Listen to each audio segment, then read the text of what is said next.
नमस्कार दोस्तों, स्वागत है आपका डेली न्यूज़ एनालिसिस में। This video series is presented to you by ethic IAS. इस वीडियो सीरीज में हम आपके लिए लेकर आए हैं करंट अफेयर्स जो आपके यूपीएससी और स्टेट एग्जामिनेशंस के लिए बेनिफिशियल है। आज है 20 सितंबर 2022 और आज हम करने वाले हैं 3 न्यूज़ का एनालिसिस। सबसे पहली न्यूज़ है आरबीआई और गवर्नमेंट के बीच में अभी एक मतभेद जो चल रहा है मॉनेटरी पॉलिसी से संबंधित। जीएस के थर्ड पेपर से रिलेटेड है, इकोनॉमी का पार्ट है। दूसरा हम पढ़ेंगे आईएनएस टर्कश मिशन के बारे में, ये हमारे प्रीलिम्स एग्जाम के लिए इंपॉर्टेंट है। तीसरा जो एससीओ टूरिस्ट कैपिटल बनाई गई है, अभी tourist and culture capital Banaras को बनाया गया है, ये पहली बार हुआ है एससीओ के अंदर। ये हमारे जीएस के फर्स्ट पेपर से संबंधित है, इंडियन कल्चर का हिस्सा है और ये भी हमारे प्रीलिम्स एग्जाम के लिए इंपॉर्टेंट है। वीडियो में आगे बढ़ने से पहले मैं आपसे रिक्वेस्ट करूंगा कि आप इस चैनल को सब्सक्राइब कीजिए, बेल आइकन जरूर दबाइए ताकि आपको वीडियो के ऑनलाइन आते ही नोटिफिकेशन मिल सके और आप अपने करंट अफेयर के सेक्शन को कंप्लीट कर सकें। अब बात करते हैं अपनी पहली न्यूज़ के बारे में।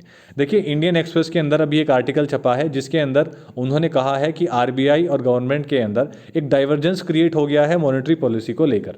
ऐसा पहली बार नहीं है जब हुआ है, पहले भी ऐसा कई बार हो चुका है, क्योंकि अब इलेक्शन नज़दीक है तो गवर्नमेंट चाहती है कि जो इकोनॉमिक ग्रोथ है उस पर ज़्यादा ध्यान दिया जाए और हाई ग्रोथ को अचीव किया जाए। लेकिन जो पॉलिसी की कंसर्न है, कोर पॉलिसी कंसर्न है, वो है कि किस चीज़ को ज़्यादा प्रायोरिटाइज किया जाए, इकोनॉमिक ग्रोथ को या फिर प्राइसेस जो हैं उनको कंट्रोल किया जाए। अब किसी एक चीज़ पर अगर ध्यान दिया जाएगा तो दूसरी जो, अगर मान लीजिए इकोनॉमिक ग्रोथ पर ध्यान दिया जाता है तो प्राइसेस जो हैं वो कंट्रोल से बाहर हो सकते हैं। तो ऐसे में आरबीआई को क्या करना चाहिए, आरबीआई क्या कर रही है, उसके बारे में हम जानेंगे। सबसे पहले ये जानते हैं कि जो ग्रोथ है और इन्फ्लेशन है उसके बीच का रिलेशन क्या होता है। देखिए, किसी भी इकोनॉमी के अंदर जो पॉलिसी मेकर्स हैं उनकी जो सबसे ओवरवेलमिंग कंसर्न्स रहती है वो 2 कंसर्न रहती हैं। सबसे पहली कि जो इकोनॉमिक ग्रोथ है उसको प्रमोट करना और उसको तेज़ी से बढ़ाना। दूसरा, मेंटेनिंग प्राइस स्टेबिलिटी, जो प्राइस हैं इकोनॉमी के अंदर उनको एक स्टेबिलिटी तक, उनको स्टेबल रखना, बहुत ज़्यादा फ्लक्चुएशंस प्राइस में नहीं होने चाहिए। और ये दोनों ही इकोनॉमिक ग्रोथ के लिए इंपॉर्टेंट है। फास्ट इकोनॉमिक ग्रोथ जो है वो बेसिकली एक आउटकम है हाई लेवल ऑफ इन्फ्लेशन का। लेकिन अगर इन्फ्लेशन आपके कंट्रोल रेट से बाहर चला जाए तो कहीं ना कहीं ये इकोनॉमी के लिए एक बैकड्रॉप्स भी हो सकता है, ये इकोनॉमी को नुकसान ही पहुंचाता है। अब ऐसे में 2 तरीके हैं जिससे इसको अचीव किया जा सकता है। सबसे पहला, अगर हाई इन्फ्लेशन होता है तो ये कंज्यूमर के बिहेवियर को चेंज करेगा। और वो कैसे करेगा? देखिए, अगर किसी भी प्रोडक्ट के जो प्राइसेस हैं वो बहुत तेज़ी से बढ़ेंगे तो ये एक, इससे पता चलता है कि जो लोग हैं, जो चीज़ें उन्हें कल खरीदनी चाहिए वो कोशिश करेंगे कि वो उन्हें आज ही खरीद लें। अब इससे क्या होगा कि उस प्रोडक्ट की जो डिमांड है वो बहुत ज़्यादा बढ़ेगी, ऐसे में उसके प्राइसेस भी बहुत ज़्यादा बढ़ जाएंगे। जहां लोगों को वो चीज़ उनकी ज़रूरत भी नहीं है लेकिन वे पाइल अप कर लेंगे, जो कि आपने कोविड के टाइम पे देखा होगा। एक समय पे कुछ प्रोडक्ट्स ऐसे थे जो मार्केट से बिल्कुल ख़त्म हो चुके थे, उनकी डिमांड बहुत ज़्यादा बढ़ी तो उनके प्राइसेस भी उतनी ही तेज़ी से बढ़ते चले गए। तो अगर इस तरीके से इन्फ्लेशन बढ़ता है तो ये सिर्फ एक नेगेटिव बिहेवियर होगा जिसके अंदर सभी लोग लार्ज पाइल अप करेंगे और ये सिर्फ इन्फ्लेशन ही बढ़ाएगा और कुछ नहीं करेगा। दूसरा, इसी के साथ साथ दूसरा पॉइंट जानने से पहले, इसी के अंदर आप देखिए, जैसे मैंने आपको बताया कि जो इसकी डिमांड है वो भी बढ़ जाएगी, प्राइसेस बढ़ेंगे ही बढ़ेंगे और जिन लोगों को इसकी ज़रूरत नहीं हुई है वो भी इसे खरीद कर रख लेंगे। दूसरा, जो हाई इन्फ्लेशन है वो प्रोड्यूसर के बिहेवियर को भी चेंज कर देगा। अब ऐसे में जब रॉ मटेरियल महंगा हो जाएगा, इनपुट किसी भी चीज़ को बनाने का महंगा होगा और प्रोड्यूसर का जो प्रॉफिट है, प्रॉफिट मार्जिन वो कम हो जाएगा क्योंकि वो उसे सेम प्राइसेस पर बेच रहा है। अब ऐसे में अगर मान लीजिए प्रोड्यूसर अपने जो प्रोडक्ट है उसको कंज्यूमर को महंगा देता है तो हर प्रोड्यूसर इस चीज़ को अफोर्ड नहीं कर सकता। सबसे पहला कारण, क्योंकि अगर मान लीजिए किसी भी चीज़ के प्राइस बढ़ते हैं तो उसकी डिमांड घट जाएगी। जब उसकी डिमांड घटेगी तो जो प्रोड्यूसर है वो, उसका एक क्रूशियल मार्केट शेयर ख़त्म होगा। जो मार्केट बनाने में एक प्रोड्यूसर को एक डेकेड तक लग जाता है वो मार्केट ख़त्म होने के चांसेस उसके बन जाते हैं। अब ऐसे में प्रोड्यूसर के लिए एक बहुत रिस्क वाली बात ये हो जाती है कि वो, मान लीजिए अगर वो प्रोडक्शन अपना बढ़ा देता है और ऐसे में बिक्री ना हो तो भी वो लॉस में चला जाता है। और देखिए जब प्राइसेस बहुत तेज़ी से बढ़ते हैं तो फ्यूचर को प्लान करना, फ्यूचर प्रोडक्शन को प्लान करना बहुत ज़्यादा मुश्किल हो जाता है, क्योंकि बहुत प्रोड्यूसर जो है वो अनश्योर है कि सप्लाई और डिमांड किस समय घट जाए, किस समय बढ़ जाए। ऐसे में अगर मान लीजिए वो बहुत ज़्यादा किसी चीज़ की उस समय पर जब उसका रॉ मटेरियल महंगा है प्रोडक्शन बढ़ा देता है और बाद में वो प्राइसेस सस्ते हो जाएं, तो वहाँ पर भी प्रोड्यूसर को बहुत ज़्यादा नुकसान होता है।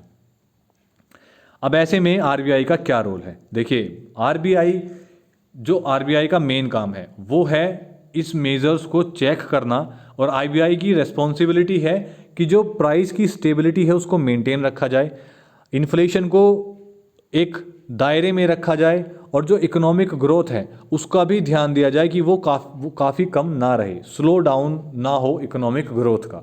अब भारत के अंदर फिलहाल एक्चुअल सिचुएशन क्या चल रही है? देखिए नॉर्मल सर्कमस्टेंसेज में हाई इन्फ्लेशन से ही हाई ग्रोथ का रिजल्ट आता है, जिसमें प्रोडक्शन भी ज़्यादा होता है, लोगों का कंजप्शन भी ज़्यादा रहता है, बिक्री ज़्यादा होती है, लोगों की अर्निंग भी ज़्यादा ही रहती है, और सारी चीज़ें एक दूसरे से क्योंकि रिलेटेड हैं तो ये इफेक्ट करती हैं।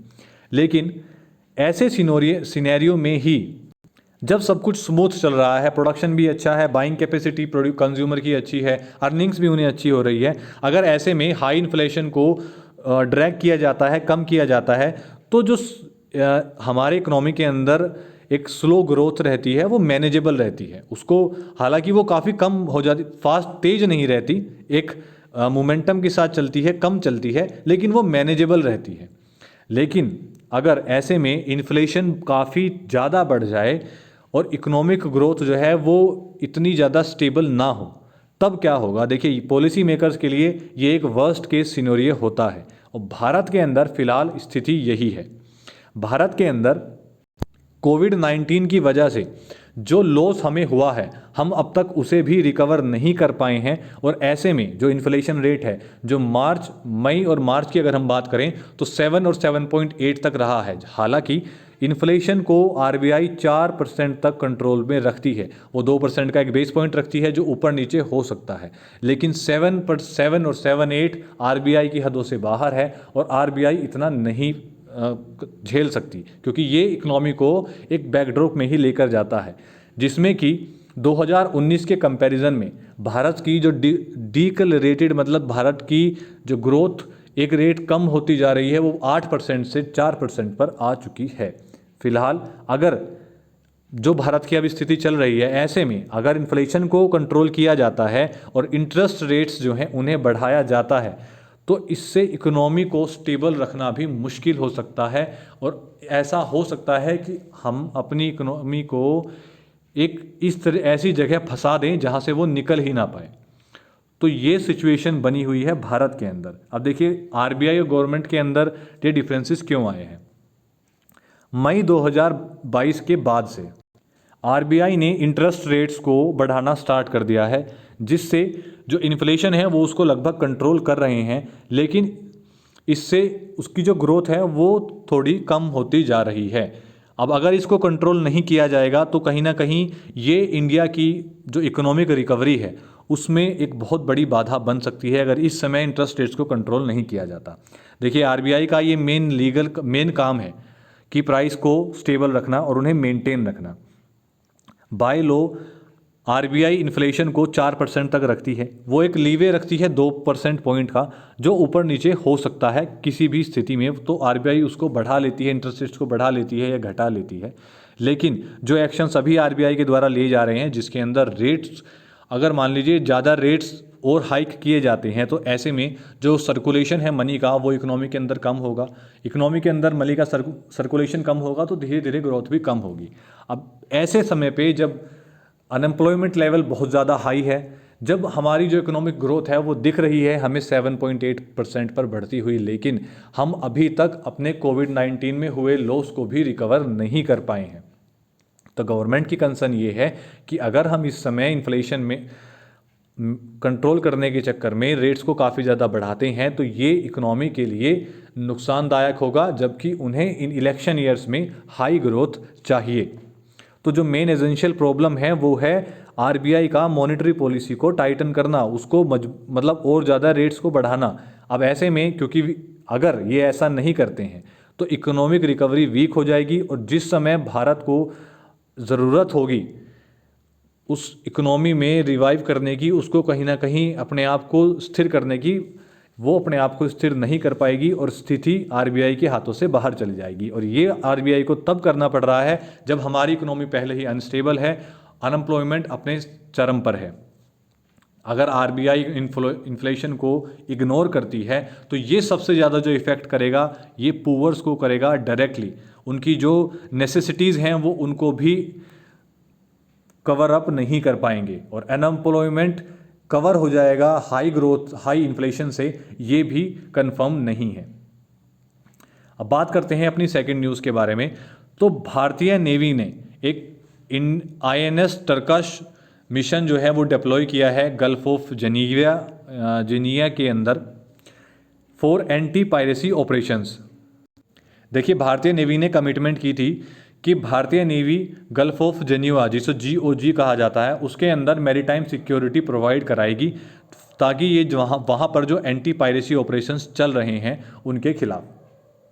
अब भारत ने जो डिप्लॉयमेंट की है इसमें एक joint maritime exercise took place होगी जो कि नाइजीरियन नेवी पेट्रोल शिप्स के साथ होगी। इसके अंदर नाइजीरियन नेवी के NNS कानो, ओसुन, सोकाटो और नगुरो, ये जो शिप्स हैं ये भाग लेंगे।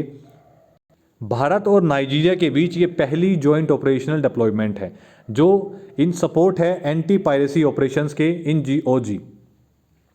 अब देखिए, INS टर्कश के बारे में अगर हम बात करें तो INS टर्कश जो है ये दूसरा तलवार क्लास फ्रिगेट कंस्ट्रक्टेड है, भारतीय नेवी के लिए बनाया गया है। तलवार क्लास फ्रिगेट कंस्ट्रक्टेड, इसका मतलब क्या है?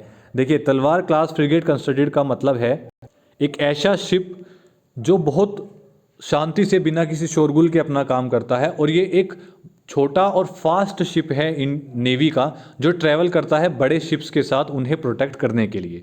ये भेजा गया है GOG के अंदर भारतीय नेवी के द्वारा।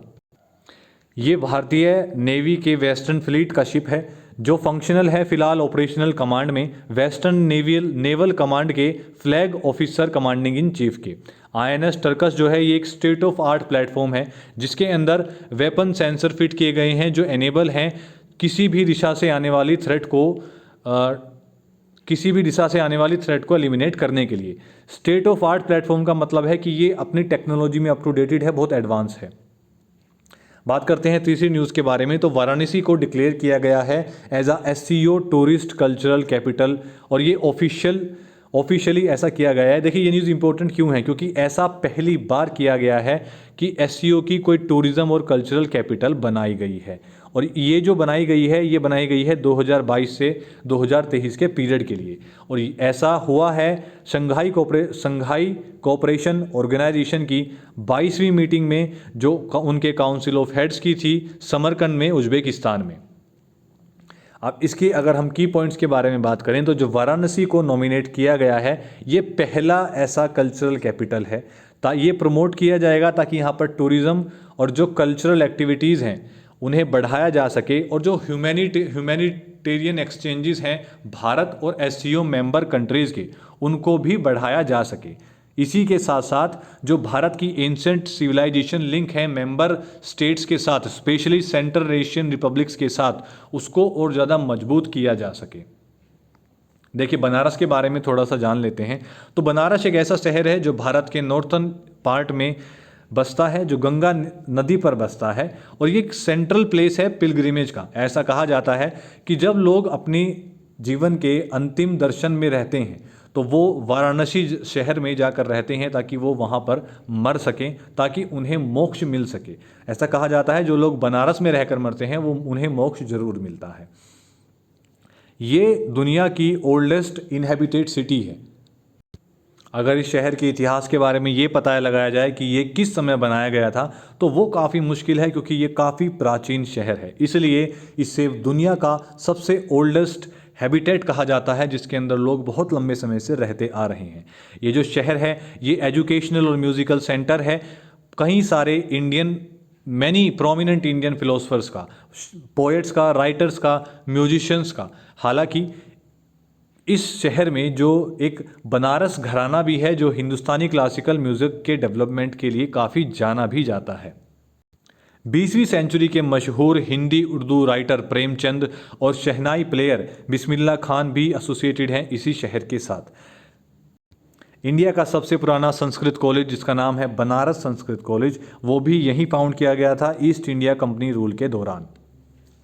So that is all for today. Video अगर आपको पसंद आया है तो वीडियो को लाइक कीजिए, शेयर कीजिए, सब्सक्राइब कीजिए और बेल आइकन दबाना मत भूलिए ताकि आपको नोटिफिकेशन मिल सके और आप अपने करंट अफेयर का सेक्शन कंप्लीट कर सकें। धन्यवाद।